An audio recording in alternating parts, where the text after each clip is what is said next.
Prusak from American Bitcoin. Let's go. This is an incredible panel. Enjoy, everyone.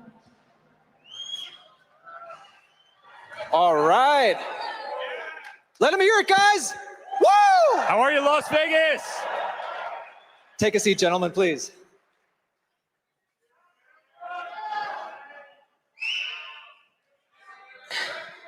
It is amazing to be on stage with these legends.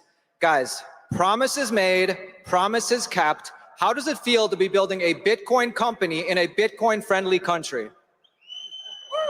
Woo! Well, Las Vegas, we love you to death. We absolutely love you to death. Our family loves you. Hey, guys, we're bringing Bitcoin to America, and America is going to win the crypto revolution. That much I can tell you right now. We finally have a competent president in the White House. And we have a president who loves this industry and is behind this industry 100%. Hey, guys, I'm telling you, we as a family could not be more excited about this, and amazing things to come with this group of people on stage right now. Listen, I agree. It's amazing. I know my father made a lot of promises to the crypto community, to the Bitcoin community. When I see the growth from Nashville last year to this, you understand you're really on the precipice of something special. And that includes all those who've been in this from our standpoint in the private sector. I mean, between Eric, myself, I think we could show our true level of commitment when you look at all of the things we're doing in this space. Obviously, you have what we're doing here with American Bitcoin from the mining side.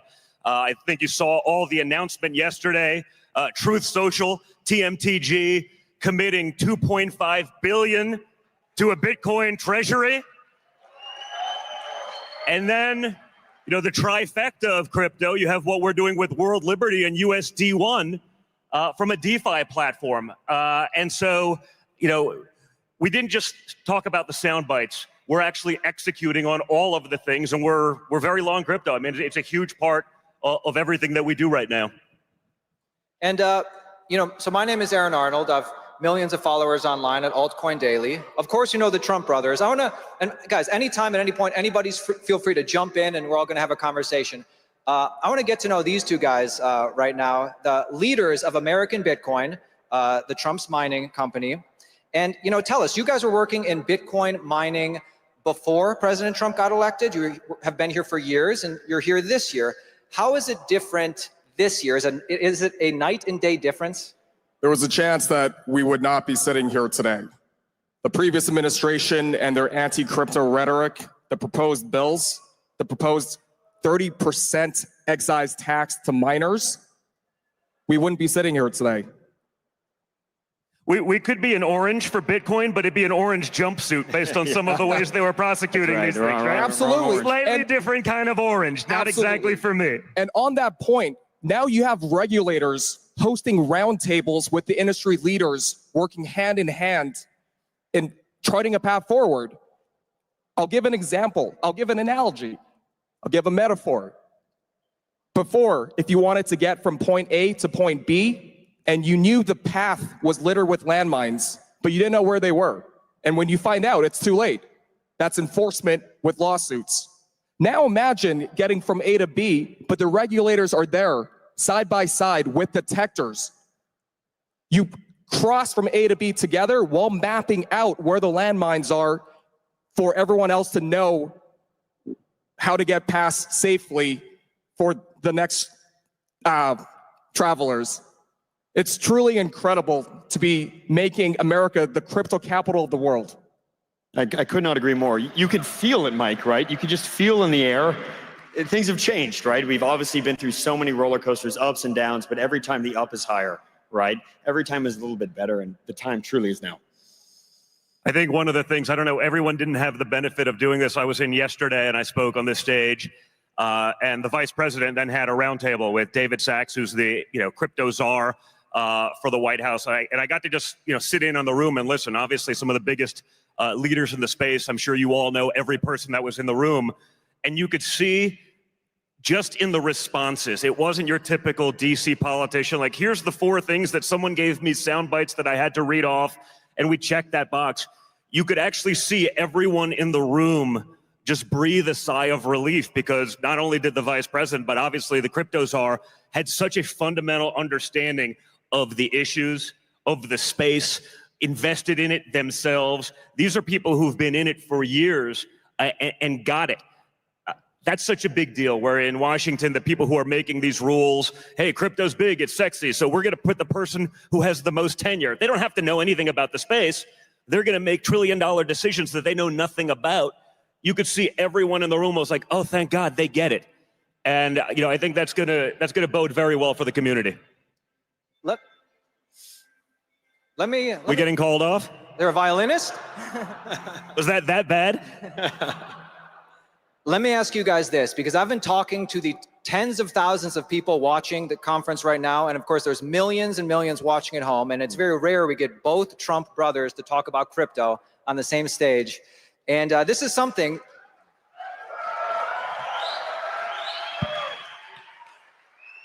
that people have been wondering. Which one of you got more into Bitcoin first? I'd say Eric was a little bit earlier than me, actually.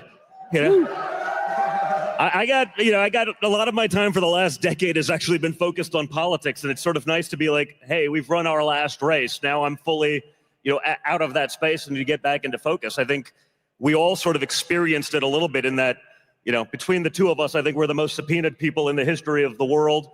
I think I've done more congressional testimony than anyone, and what we learned in those processes, as we were debanked, as we lost insurance, as people that we would have been able to call and they would have picked up the phone call on the first ring for decades, no longer even answered. We realized how many of the traditional sort of TradFi systems were actually broken. I always likened it it was a Ponzi scheme that we were a part of that we didn't realize we were a part of. We were just so far up in the pyramid that it just sort of worked. And you realized how many people in America probably were getting screwed, whether it was because of political beliefs or things that they had done, and they didn't have those opportunities. And so this whole notion of democratizing finance, that's not going to be done in the traditional banking ways. That's going to be done in crypto.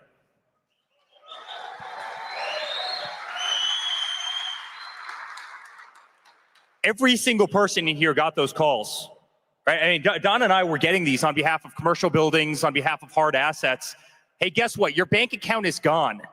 The 600 people that you have working in the hotel that's 700 yards behind us right now that I built, you no longer have a traditional bank to bank that hotel because they don't like the fact that you're wearing a hat that's red that says, "Make America Great Again."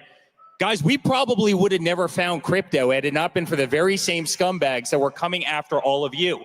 I mean, how many people in here? I've heard the stories from everyone. How many people in here had Wells Fargo call them up and, you know what? I owned 1 Bitcoin, and because of that, they found out and they canceled my accounts. I mean, my accounts just stopped working. And guys, you realize how corrupt the system is. I mean, every single person this system was weaponized. Traditional finance was absolutely weaponized. And, I always say, the enemy of your enemy is often your friend. That's what happened between the Trump family and the crypto community. And I'm not sure if we would have won the same way. I think we would have won, but I'm not sure if we would have won in the same decisive manner had it not been for this incredible community that was by our side the entire time. And I hate using the word hate, but honestly, I would love to see some of the big banks go extinct, because honestly, they deserve it.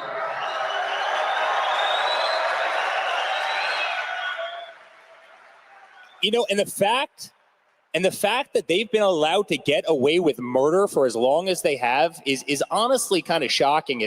I use this analogy all the time, but obviously I run a very big real estate company.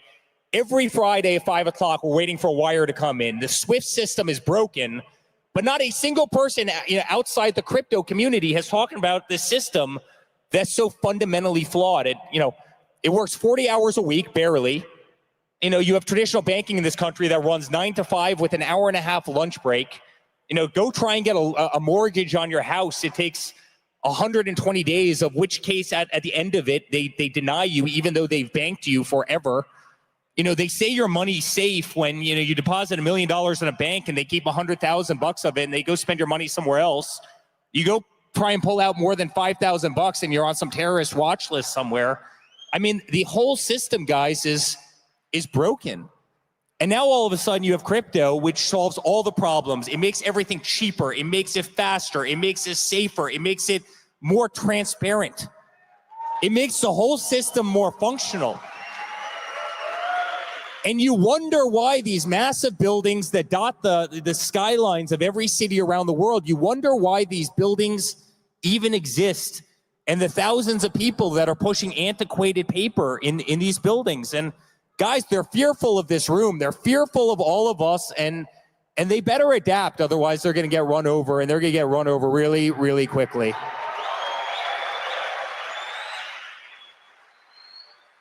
Let me ask the Trump brothers one more question, and the next ones I'm going to throw it to these guys over here, the American Bitcoin team. But like I said, I've been talking with everybody in the conference, and you know, something that you revealed in Bitcoin Mina, Abu Dhabi, Eric, on your speech is that you have known Michael Saylor, both of you, for 20 years. And you know, he in fact helped kind of talk to you about Bitcoin and get you to realize the value prop. And now, Michael Saylor, he's always so tactful. He never likes to reveal personal conversations between him and the Trump family. Could you tell us what Michael Saylor said to you that finally got you thinking, maybe there is value here?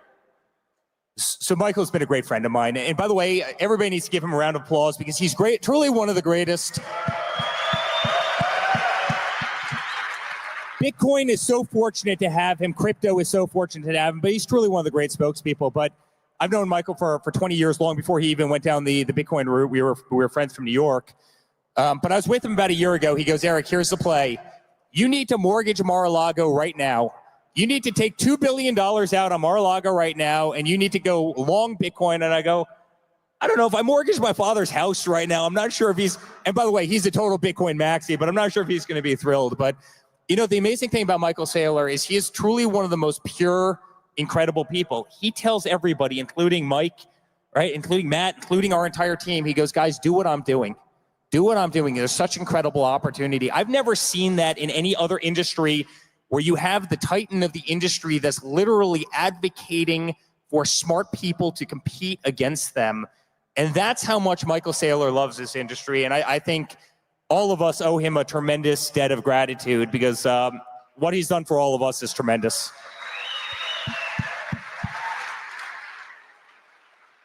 So we have the American Bitcoin team up here. And, you know, it's been about 2 months since the announcement of Hut 8, a Bitcoin mining company, joining up with the Trump's American data center. And explain to me what's going on, what's new since then, and what is like the business model? You're a little bit different from a normal mining company, correct? In that you're not just competing for the most hash rate ever, you're also competing for the most Bitcoin ever, kind of like a MicroStrategy. Well, to your first question, we've been busy stacking sats. Our mandate at American Bitcoin is simple. We want to increase the Bitcoin per share for our shareholders, and we do this through a variety of ways. I think I actually mined my first Bitcoin before I had my first legal drink. I've been in the space for some time. I've seen the industry evolve. I've seen it scale. I've seen it institutionalize. We're known to be one of the most efficient, lowest cost operators. We've been doing it for a very long time. So we see Bitcoin mining as just a foundational layer of being able to accumulate more accretive Bitcoin for our shareholders at a discount to what the market can buy Bitcoin for, a significant discount. And then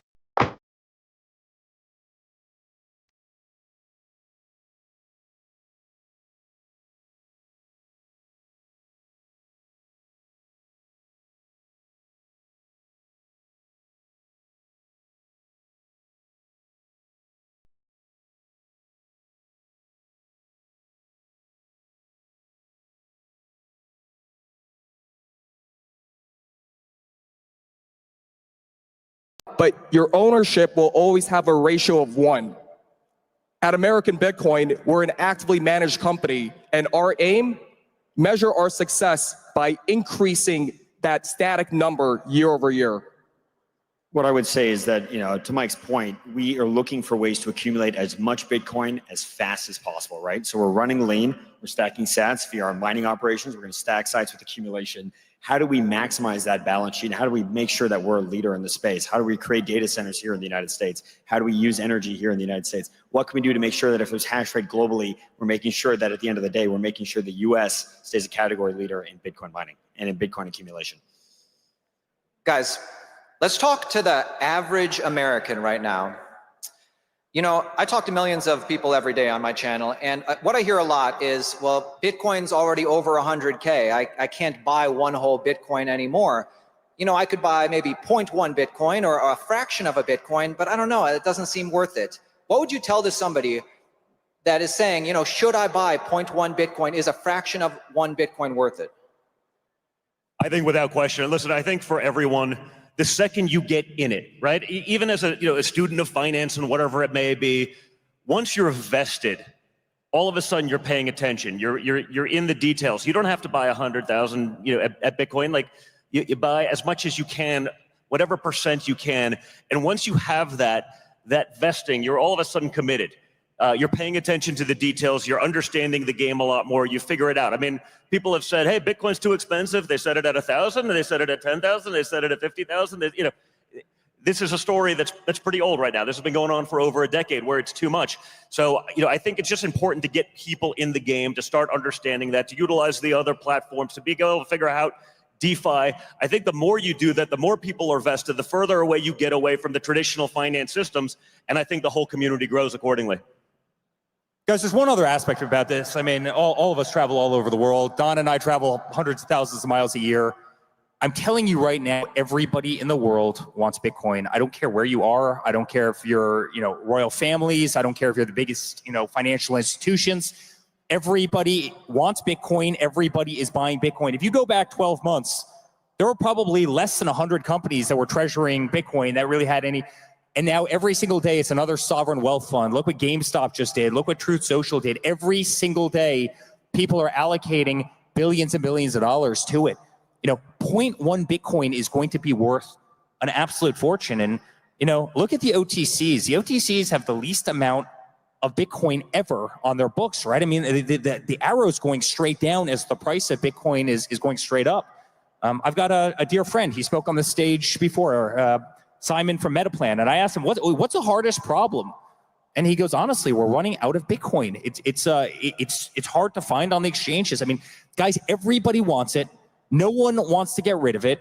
Everybody wants it as a balance sheet item. Every family, and this isn't America. This is the entire Middle East. This is Africa. This is all of Asia. This is Fortune 500. I mean, this is the biggest private offices.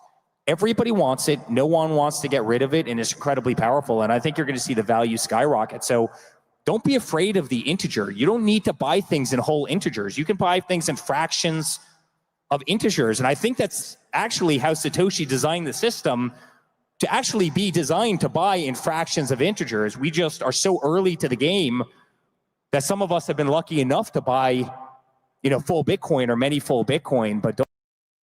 Pizza purchase. RIP. It wasn't that long ago that it took 10,000 Bitcoin to buy just 2 pizzas. 0.1 Bitcoin at that time would maybe equate to a crumb. 0.1 Bitcoin today is like 1,000 pizzas. Take that into perspective. 0.1 Bitcoin today,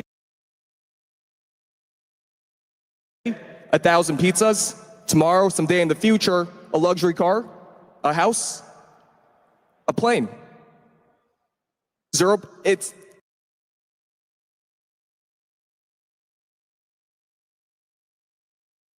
not about the ownership of Bitcoin. It's just the love for Bitcoin is so clearly growing and spreading across everyone.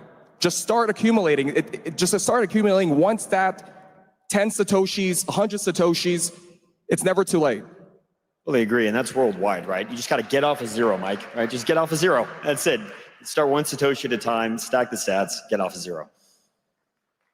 All right, guys. One of my final questions. Listen, we could talk about the intricacies of Bitcoin mining. We could talk about policy. Let's get to what you guys really want to know about: Bitcoin price outlook. right?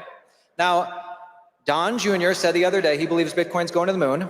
Eric said about 6 months ago in Abu Dhabi he believes Bitcoin eventually hits $1 million. Let's take it on a little bit of a smaller time frame. I want to make some headlines, guys. Let's think about 1 year from today when all of us are back on stage for Bitcoin 2026. And thinking about what we hope will happen by then, stablecoin bill will get passed, market structure bill will get passed, maybe if we're lucky, Bitcoin Act bill will get passed. Certainly the ETF adoption will have grown. Certainly sovereign wealth adoption will have grown. So 1 year from today, and I want to get answers from all of you, finish this sentence. Bitcoin clears at least this price by 2026. The moon. Really, the moon? Moon. All right.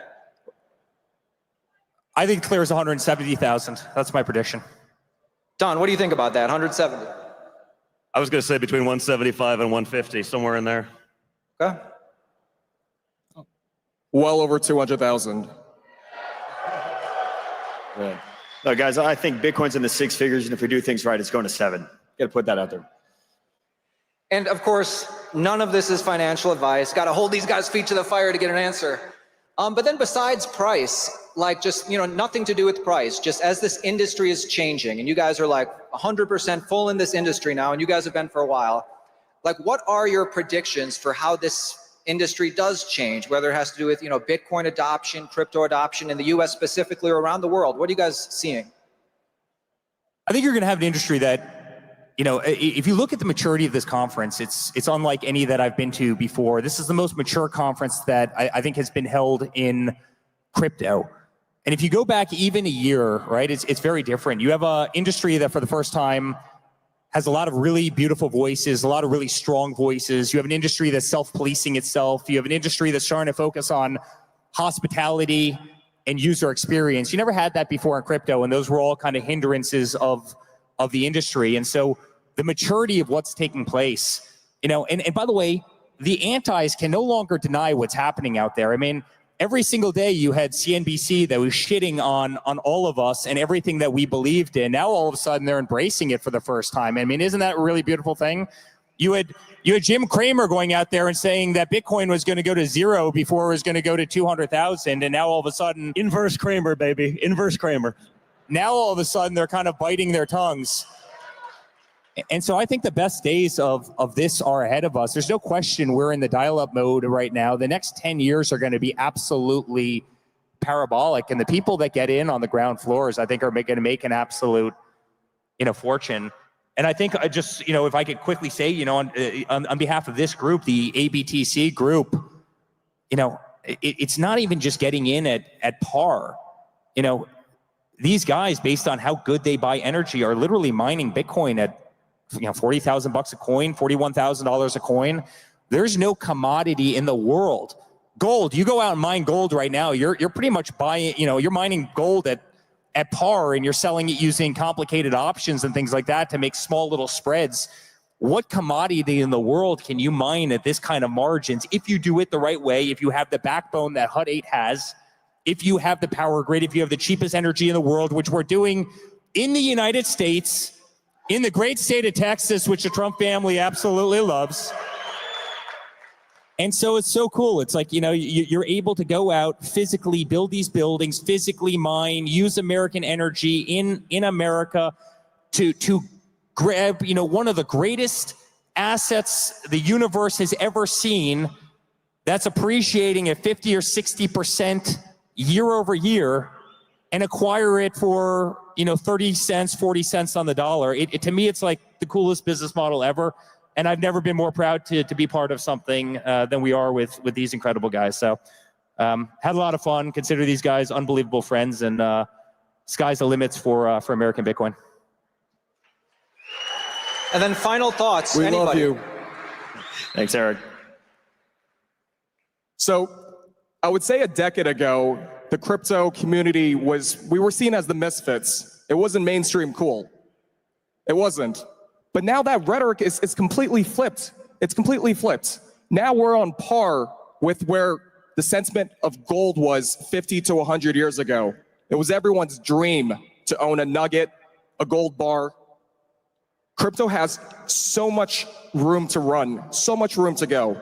Bitcoin today is only 2 trillion. There's, I think, $400 trillion in the world across asset classes. It doesn't take very much. It doesn't take very much. It is, and I have to say, there are no two better people than the brothers on the stage here to bridge worlds. From hard assets to strategic finance, from private markets to capital markets, and to have a common tongue with so many different groups of people, from traditional finance to the crypto community and to the general public that haven't orange pilled yet. We're so excited to be on this mission with you guys. Likewise, man. And we're excited to help, bring those people there. Like I said, I mean, relatively speaking, compared to the people in this room, we were late adapters, but we were pushed there out of necessity. We were pushed there because the conventional options were literally rugged from underneath us. And once we commit to something, though, we go all in. We are innovators. We're not just adapting this, we're adapting this out of necessity. And I think there's a lot of other people that perhaps don't have our platform or the ability to get it out there that way, that have been under those same pressures, and we're doing this for them. It is ridiculous that Bitcoin Conference only gave us 30 minutes for this panel. We need 30 minutes per person. But guys, this was it. Give a big round of applause for Matt, Mike, Eric, and Don. Thank you, guys. Thank you, Vegas. We love you. Let's go. Guys, let's stand up on the front of the stage for pictures. Let's stand up here for pictures.